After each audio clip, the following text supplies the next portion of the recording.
नमस्कार। प्रस्तुत है आज का चिंतन। चंपारण सत्याग्रह के सदर मुकाम मोतिहारी में गांधी जी सहयोगी कार्यकर्ताओं को निर्देश दे रहे थे। सुनो, आज अवंतिका आने वाली होगी, उसे स्टेशन से लिवा लाना और कमरे में ठहरा देना। उनकी एक बात पर एक ने कहा, बापू ये कमरे उनके लायक नहीं है। क्यों? जो दूसरे और पहले दर्जे में सफल करने का आदी हो, उसे भला इन साधारण कमरों में रहना, चटाई पर सोना क्यों कर पसंद होगा?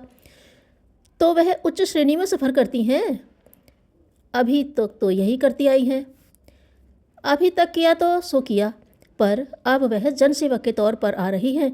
जनसेवक के अनुरूप अगर तीसरे दर्जे में आई तो उन्हें यहीं रखूँगा, वरना बम्बई वापस भेज दूँगा। गांधी जी का रुख कड़ा था। पर बापू, एक दूसरे ने हिचकिचाते हुए कहा। बोलो।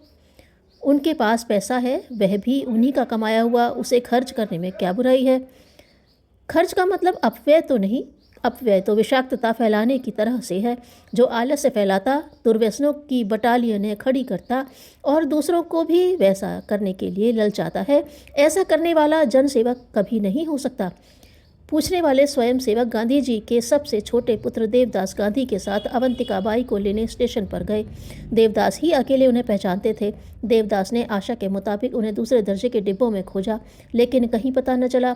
तब वे निराश होकर डेरे पर वापस आए और खबर दी कि अवंतिका बाई इस गाड़ी से नहीं आई। यह सुनकर सब लोग हंसने लगे, क्योंकि वे दोनों पति पत्नी पहले ही आकर एक साधारण कमरे में ठहर चुके थे। यात्रा उन्होंने तीसरे दर्जे में की थी। इस प्रकार बापू की कसौटी पर अपने को खरा साबित किया।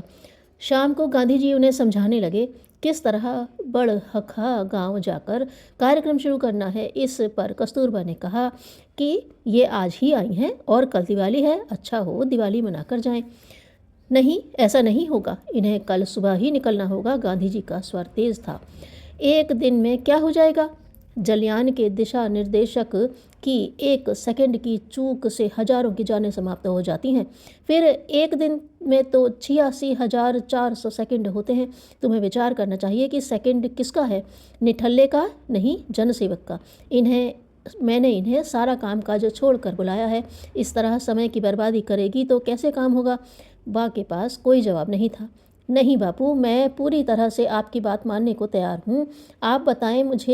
आप तो मुझे यह बताएं कि बड़हखा गांव के कायाकल्प के लिए क्या करना है।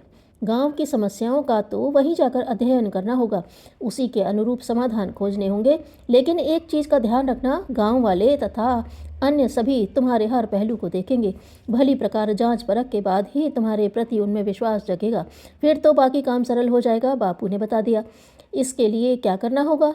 दो ही चीज़ें, सादगी और निष्ठा का परिपालन तुम्हें विश्वस्त बनाएगी, और दूसरी तुम्हारे काम की गति को कई गुना बढ़ा देगी। प्रत्येक जनसेवक की यही संपत्ति है। इस सूत्र को पा अवंतिका बाई तैयारी करने में जुट गईं।